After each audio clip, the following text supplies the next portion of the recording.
Inverse trigonometric function class 12th math introduction of exercise 2.1 part 2। इसका एक part मैं बना चुका हूँ इंट्रोडक्शन पार्ट, जिसमें हम लोग पढ़े थे साइन फंक्शन क्या इन्वर्टिबल होते हैं, यदि होते हैं तो उसका फिर इन्वर्स एग्जिस्ट करेंगे।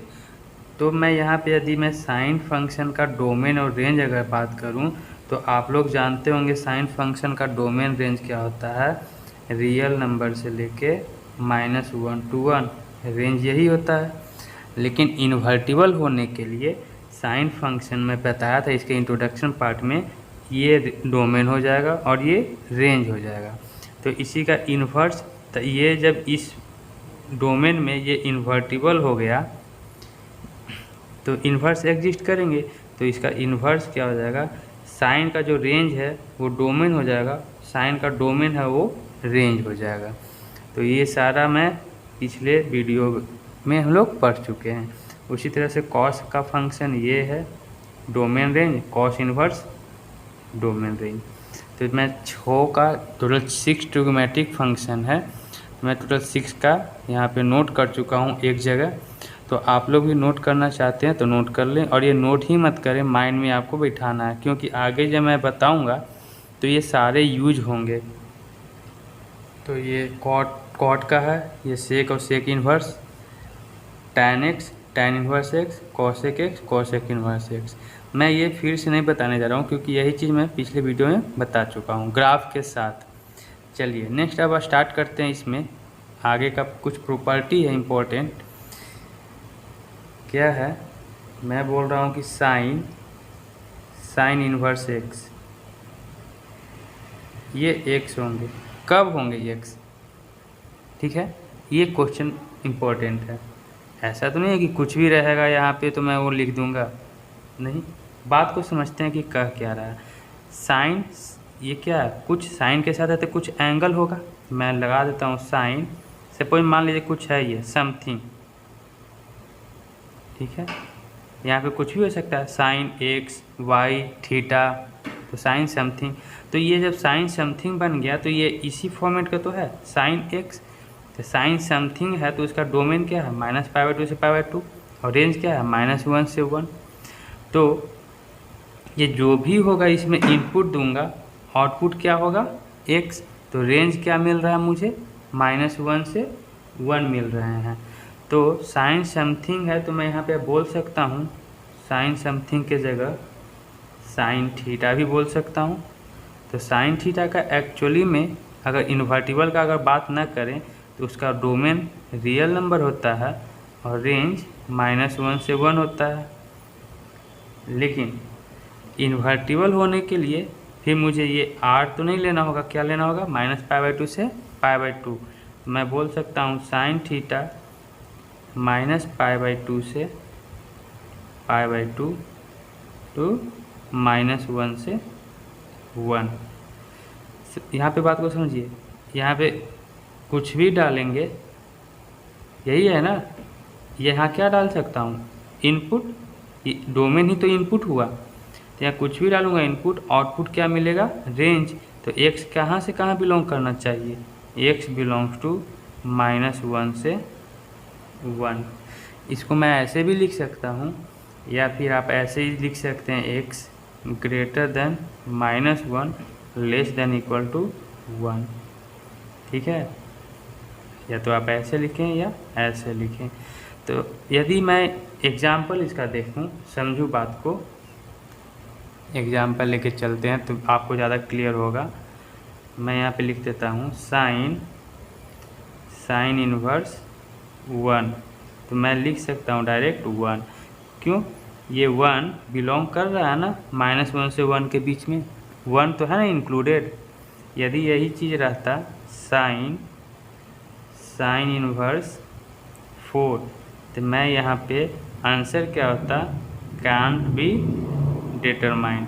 मैं डिटरमाइन नहीं कर सकता हूँ यहाँ, क्यों, क्योंकि ये इसके कंडीशन के अनुसार ये 4 जो है x की जगह क्या है 4 बिलोंग करना चाहिए -1 से 1 के बीच में। तो ये तो 4 तो बड़ा डिजिट हो गया ना, -1 से 1 के बीच में तो लाइक करेगा ही नहीं। तो इसी का आंसर हो जाएगा कांट बी डिटरमाइन। ठीक है, तो ये एग्जाम्पल से आपको क्लियर हो गए होंगे। चलिए इस चीज़ को ना और एक इस तरह से भी समझिए कि बात आएगा कैसे वैल्यू।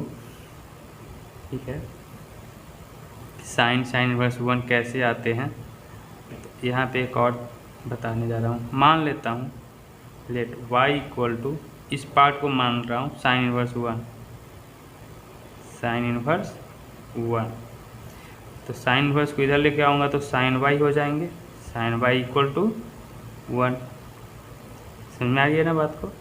चलिए तो ये साइन y इक्वल टू 1, तो y का वैल्यू क्या लें कि 1 आ जाएगा, तो y का वैल्यू तो 90 डिग्री लूँगा। ठीक है, तो मैं यहाँ पे अब क्या पुट कर दूंगा, y equal to sine inverse 1 था, तो y का वैल्यू कितना आया है 90 डिग्री। मैं यहाँ 90 डिग्री पुट करूँ तो 90 equal to sine inverse 1, sine इधर आ जाएंगे तो साइन 90 इक्वल टू क्या हो जाएगा 1। क्लियर हुआ ना। चलिए तो इतना ही करने की जरूरत नहीं है। जब मेरे पास प्रॉपर्टी है कि साइन और साइन इनवर्स एक्स ऐसा रहे तो एक्स लिखूंगा कब, कंडीशन है कि एक्स है जो -1 से 1 के बीच में बिलोंग करना चाहिए।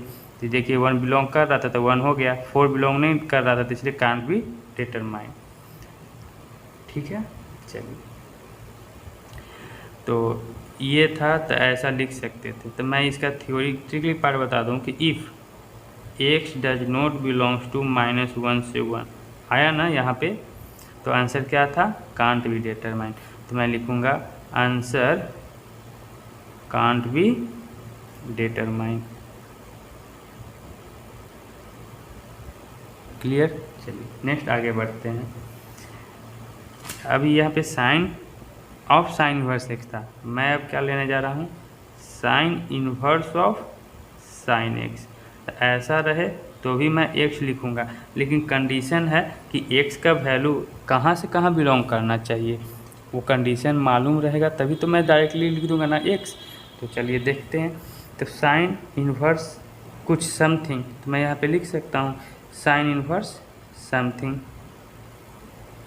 अब यहाँ पे कुछ भी साइन इनवर्स समथिंग में x भी हो सकता है, थीटा भी हो सकता है, तो ये एक्चुअली बन क्या गया, यही तो बन गया sign inverse x.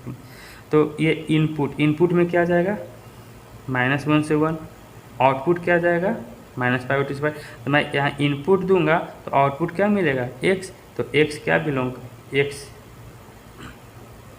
Belongs to, या फिर सीधा पहले लिख दें ये क्या है आउटपुट यानी रेंज है, तो sine inverse something, sine inverse something x क्या है रेंज, x रेंज है, मैं लिखूँगा -π/2 से π/2। तो यही तो आउटपुट होना चाहिए, तो x कहाँ से कहाँ बिलोंग करना चाहिए, -π/2 से π/2। ठीक है, अब यहीं पे कंडीशन रहता। चलिए पहले एक एग्जांपल बता देता हूँ। तो एग्जांपल अगर मैं लिखूँ sign inverse of sign, suppose मैं क्या ले लूँ π/6 ले लेता हूँ, तो इसका आंसर आ जाएगा π/6। क्यों कि π/6 बिलोंग्स टू -π/2 से π/2 के बीच में बिलोंग कर रहा है ना। π/6 क्या है 30 डिग्री, और ये क्या है -90 और ये है 90, तो 30 डिग्री बिलोंग कर रहा है ना इसके बीच में, तो आंसर आ गया π/6।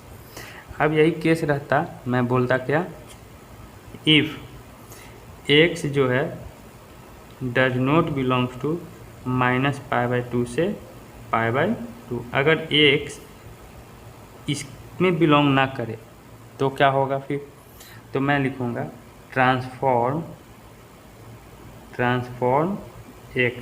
x को फिर ट्रांसफॉर्म करना होगा इन सच अ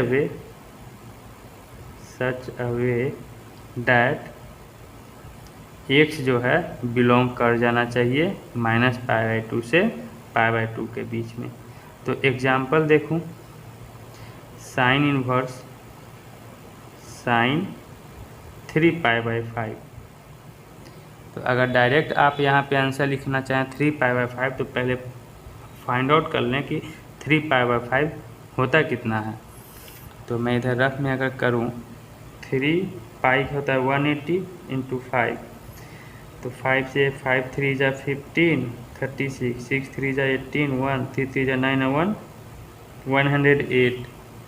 तो क्या ये -90 से 90 के बीच में लाइक करेगा 108? नहीं। तो फिर मुझे इसको ट्रांसफॉर्म करना होगा, यही तो x है ना, इसको ट्रांसफॉर्म करके मुझे इसके बीच में लाइक करवाना होगा।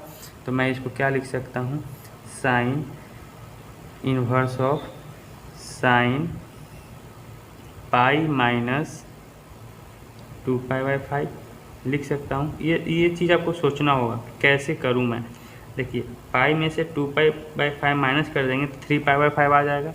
अब ये देखिए पाई माइनस समथिंग कौन से क्वाड्रेंट में है, सेकेंड क्वाड्रेंट में है।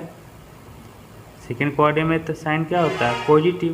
तो मैं लिख सकता हूँ साइन इनवर्स ऑफ साइन 2π/5। अब देखिए 2π/5 लाइक कर गया ना, 36 118 डिवाइडेड बाई 5 36, 36 2 जा 72। इसका आंसर क्या हो जाएगा 2π/5। क्यों, मैं यहाँ पे रीजन लिखूँगा कि 2π/5 जो है ये बिलोंग कर गया -π/2 से π/2 के बीच में। तो फिर यहाँ पे क्वेश्चन एराइज होगा कि सर कि x यहाँ पे बिलोंग नहीं किया तो इसको ट्रांसफॉर्म कर दिए। तो इसके पहले वाला भी केस में तो ट्रांसफॉर्म कर सकते थे। अब क्वेश्चन है कि 4 को कैसे ट्रांसफॉर्म करेंगे, 4 तो एक रियल नंबर है, 4 को क्या चीज़ आप करेंगे कि 1 आ जाए, पॉसिबल नहीं ना है। इसीलिए यहाँ पे आंसर आ गया कांट बी डिटरमाइन। तो आप इसे नोट कर लें। फिर नेक्स्ट आगे बढ़ते हैं ना, आप कॉस का देखते हैं। तो कॉस इनवर्स एक्स, तो मैं इसको लिखूँगा कॉस ऑफ समथिंग। तो कॉस ऑफ समथिंग में एक्स हो सकता है, वाई हो सकता है। तो कॉस थीटा का बात कर रहा है, तो कॉस थीटा का इन्वर्टिबल के लिए डोमेन क्या होता है अभी बताया इसके पहले। तो डोमेन कुछ भी हो, रेंज क्या आना चाहिए, तो कॉस थीटा का रेंज क्या होता है -1 से 1 होती है ना। तो मैं यहाँ पे लिख सकता हूँ एक्स या फिर रेंज क्या है -1 से 1 है ना। रेंज क्या होता है आउटपुट, और डोमेन क्या होता है इनपुट। डोमेन 0 से पाई, आउटपुट क्या मिलेगा -1 से 1। तो यही तो आउटपुट है। तो एक्स कहाँ से कहाँ बिलोंग करना चाहिए, -1 से 1। ठीक है। अब यही केस रहता है क्या, if x does not belongs to -1 से 1, तो फिर इसका आंसर रहता answer can't be determine. Similarly जैसे साइन का पढ़े ना हम लोग, अब आगे जब साइन और साइन इन्वर्स अगर समझ गए ना, ये दोनों के sine of sine inverse x है, sine inverse of sine x, तो अब सारा ट्रिग्नोमेट्रिक फंक्शन एक ही जैसा है। अब आपको ज़्यादा हेडेक मतलब दिमाग लगाने की जरूरत है नहीं। जब एक बार क्लियर हो गया तो अब कोई प्रॉब्लम नहीं। अब इस पर बेस्ट एक एग्जाम्पल अगर देखूँ तो यहाँ पे कुछ ले लेता हूँ, कॉस इनवर्स 5। तो यहाँ पे आंसर क्या हो जाएगा, answer can't be determine. Reason क्या हो जाएगा, मैं बोलूँगा 5 डज नॉट बिलोंग टू -1 से 1। तो फिर ट्रांसफॉर्म करने के लिए होगा नहीं ट्रांसफॉर्म मैं नहीं कर सकता हूँ 5 को कि -1 से 1 के बीच में लाई कर जाए, पॉसिबल ही नहीं है। ठीक है, चलिए ना। तो एक और केस है तो इसका भी देखते हैं। एक है cos inverse of cos x, मैं इसको एक्स लिख सकता हूँ। तो ये कॉस इनवर्स का है, तो कॉस इनवर्स का तो ये आउटपुट है ना, तो रेंज, तो कॉस इनवर्स का रेंज मैं डायरेक्ट अब बोल सकता हूँ कि एक्स बिलोंग करना चाहिए कहाँ से कहाँ, तो 0 से पाई। कॉस इनवर्स का रेंज तो यही है ना। हाँ, अब मैं यही बोलूँ कि if x does not belongs to 0 से पाई, तो इस केस में मैं ट्रांसफॉर्म कर सकता हूँ। तो transform x in such a way that x belongs to 0 से पाई। तो इस पे बेस्ट एक एग्जांपल देखूं तो मैं बोल सकता हूं क्या, कॉस इनवर्स ऑफ कॉस 5π/4, ये एग्जाम्पल है। देखते हैं करके कैसे बनेंगे। तो 5π/4 तो 180/4 45 को 5 से मल्टीप्लाई करूं तो 225। क्या 0 से 180 के बीच में लाई करेगा? नहीं, तो फिर इसको ट्रांसफॉर्म करना होगा। तो मैं इसको लिखूँगा कॉस इनवर्स ऑफ कॉस, क्या करूँ मैं, पाई प्लस π/4 कर सकते हैं ना, तो ऐड करेंगे तो इतना आ जाएगा। तो ये कौन सा क्वाड्रेंट में चला गया? सेकेंड क्वाड्रेंट में चला जाएगा। समझ में आ रही है ना बात को? 5π/4 लाना था, ठीक है। तो सेकेंड क्वाड्रेंट में कॉस क्या होता है?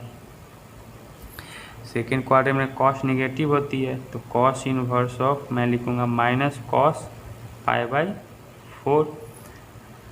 अब माइनस कॉस π/4 है, तो इसको अब कैसे लिखूँ मैं, है ना? तो निगेटिव आने के लिए तो मैं यहाँ पे लिख सकता हूँ कॉस इनवर्स ऑफ, देखिए ये सब क्लास 11th में आप लोग पढ़ चुके हैं। तो सेकेंड क्वाड्रेंट में निगेटिव होता है तो π/2 लगा दिया, 90 plus theta, cos 90 plus theta क्या होता है? Minus cos theta. तो π/2 में क्या ऐड करूँ या क्या सब्ट्रैक्ट करूँ कि π/4 आ जाए? यही करना है ना। तो क्या कर सकता हूँ मैं, ये तो करना होगा π/2 माइनस कर दूँ, नहीं प्लस ही करना होगा ना, π/4 90 प्लस थीटा, ये तो हो जाएंगे ना माइनस कोस। अब ये दोनों को ऐड कर दें तो 2 और 4 का एलसीएम लूँगा तो क्या आ जाएंगे 4, तो 2 2 या 4, 2π प्लस पाई, ये हो जाएगा कॉस इनवर्स। समझ में आ रही है ना बात को? अब ये क्या हो जाएगा कॉस 3π/5, तो मैं लिखूँगा कॉस इनवर्स कॉस 3π/4। तो इसका मैं डायरेक्ट लिख सकता हूँ आंसर 3π/4, क्योंकि ये जब लाइक कर सकता है 0 से पाई के बीच में, तो आंसर हो गया ये फाइनल। चलिए नेक्स्ट देखते हैं। इसी पे बेस्ड एक और एग्जांपल देख लेता हूँ। Suppose cos inverse of cos 3 रहे, तो कैसे फाइंड आउट करूँगा, तो देखते हैं। तो ये तो वही चीज़ है कि कॉस इनवर्स ऑफ समथिंग का केस है। कॉस इनवर्स ऑफ समथिंग अभी बताया यहाँ पे कि x, यहाँ पे बताया ना कि x कहाँ से कहाँ के बीच में, 0 से पाई के बीच में। तो क्या मैं चेक करूँगा कि क्या 3 बिलोंग्स टू 0 से पाई हो रहा है, ये चेक करना होगा मुझे। चलिए, तो रेंज तो हो गया 0 से पाई कॉस इनवर्स के लिए। इसको मैं ये भी तो लिख सकता हूँ, 0 से पाई का वैल्यू क्या होता है 3.14। तो हाँ भाई 3 तो बिलोंग कर रहा है 0 से 3.14 के बीच में बिलोंग कर रही है ना। चलिए, तो क्या आंसर हो जाएगा सिंपल। तो इसका मैं आंसर क्या लिख सकता हूँ 3, क्योंकि 3 बिलोंग कर रहा है इसमें, ठीक है। चलिए, तो 0.34 तो मैं डायरेक्ट 3 नहीं लिख सकता हूँ, है ना। क्या करें ना आप, चलिए यहाँ पे तो ठीक है कॉस इनवर्स और कॉस 3, तो कॉस ये तो मैं फील करवाने के, चलिए ये तो है 3 बिलोंग टू 0.3, 0 से पाई का वैल्यू होता है 3.14। लेकिन 0 से पाई के टर्म में लाने के लिए, ये तो रियल नंबर का खेल था ना, इसको चेंज करना होगा। तो मैं इसको लिख सकता हूँ कॉस इनवर्स ऑफ कॉस 2π-3। कोई दिक्कत है क्या? 2π-3 क्या है, ये फोर्थ क्वाड्रेंट में जाएंगे, देखिए ना, ये पाई 2π से फिर -3 कर रहा है, तो इसी में आएगा। इसमें कॉस पॉजिटिव होते हैं ना, तो कॉस 2π-3 कॉस 3 ही रहेंगे। कॉस 3 को मैं इतना तो लिख सकता हूँ, ठीक है, कोई डाउट नहीं। अब देखते हैं क्या लाइक कर रहा है कि नहीं। तो कॉस 2π-3, पाई का वैल्यू अगर बात करूँ 3.14 -3, तो 8 टू 6.3 तो यह जाएगा कितना 3.28 है ना। ये रहने दीजिए, cos 3 को मैं तो इतना लिख सकता हूँ। तो ये 2π-3 इसको सॉल्व करेंगे ना तो ये 0 से पाई के बीच में लाई करेंगे ही करेंगे। तो इसका आंसर क्या हो जाएगा 2π-3। ठीक है, चलिए उसी तरह से और भी ट्रिग्नोमेट्रिक फंक्शन है तो मैं उसका डायरेक्ट सिर्फ रेंज बता दूंगा। जैसे कि tan इनवर्स x, तो मैं इसको डायरेक्ट लिख सकता हूँ x। बस x का कंडीशन होगा कि x कहाँ से बिलोंग करना चाहिए, तो x belongs to real number. इसी तरह से अगर रहता है tan inverse of tan x, तो इसको भी मैं x लिख सकता हूँ, लेकिन कंडीशन है कि x कहाँ बिलोंग करना चाहिए, तो -π/2 से π/2। फिर वही केस रहता है कि if x does not belongs to -π/2 से π/2। अगर ऐसा रहता तो वही फिर केस लिख रहा हूँ, if x does not belongs to -π/2 से π/2। अगर इसमें बिलोंग नहीं करता तो मैं लिखता क्या कि transform x in such a way that x belongs to -π/2 से π/2। ये tan का हो जाता है। फिर सिमिलरली कॉट का भी लिखता है, कॉट इनवर्स x, तो इसको मैं डायरेक्ट x लिखता, x belongs to real number. Next cot inverse of cot x, इसको मैं x लिख सकता हूँ। तो इसमें कंडीशन है कि x बिलोंग्स टू कहाँ से कहाँ, 0 से पाई। फिर वही चीज़ केस आता है if x does not belong to 0 से पाई, तो यही स्टेटमेंट लिखते हैं, ट्रांसफॉर x in such A way that. तो ये आप खुद से कर लेंगे। चलिए लास्ट दो और बच गए हैं, एक सेक और कॉसेक, तो उसका भी देखते हैं। नेक्स्ट है सेक इनवर्स x, इसका x होगा। तो सेक समथिंग है तो सेक का रेंज क्या होता है वही लगेगा। तो x belongs to r -1 of 1। पिछले वीडियो में मैं इसका ग्राफ भी बताया था, सेक थीटा का सेक x का, वो उसका रेंज ये होता है, वहाँ से आप लोग देख लेंगे। चलिए इसका नेक्स्ट है सेक इनवर्स पहले रहे उसके बाद सेक x रहा, तो इसका भी आंसर x ही होगा, लेकिन कंडीशन है कि x बिलोंग्स टू कहाँ से कहाँ। तो ये सेक इनवर्स का अब रेंज लेना होगा यहाँ पे। तो सेक इनवर्स का रेंज क्या होता है, तो मैं लिख सकता हूँ 0 से पाई, उसमें से -π/2 माइनस कर देना है कि -π/2 पे क्या हो जाता है इनफाइनाइट। ठीक है, चलिए यही इसी में अगर एक एग्जांपल लेके चलता है कि सेक इनवर्स 0 रहता तो क्या मैं बोल सकता था, ये यही केस था ना, r माइनस, तो ये क्या हो जाता 0 बिलोंग्स टू r -1 से 1। पॉसिबल है नहीं, यहाँ पे तो आ रहा है ना -1 0 1, इस सब तो मैं माइनस कर दिया, तो 0 बिलोंग कहाँ करेगा रियल नंबर में। ये इसका आंसर क्या हो जाएगा, आंसर कांट बी डिटरमाइंड। ठीक है ना। नेक्स्ट एक बच गया कॉसेक का, फिर से वही केस लेते हैं if x does not belong to, तो वो फिर वही आप खुद से कर लेंगे ट्रांसफॉर्म x। ठीक है, नेक्स्ट है कॉसेक इनवर्स x, तो ये x ही रहेंगे आंसर में, और इसका जो कॉसेक थीटा का जो रेंज होता है r -1 से 1। नेक्स्ट रहता है cosec inverse of cosec x, तो इसका भी आंसर x ही रहेंगे, लेकिन कंडीशन है कि x जो है ये -π/2 से π/2 बिलोंग करना चाहिए, माइनस लगा देंगे 0। ये थे कुछ प्रॉपर्टी। तो नेक्स्ट हम लोग देखेंगे एक्सरसाइज 2.1। Thank you.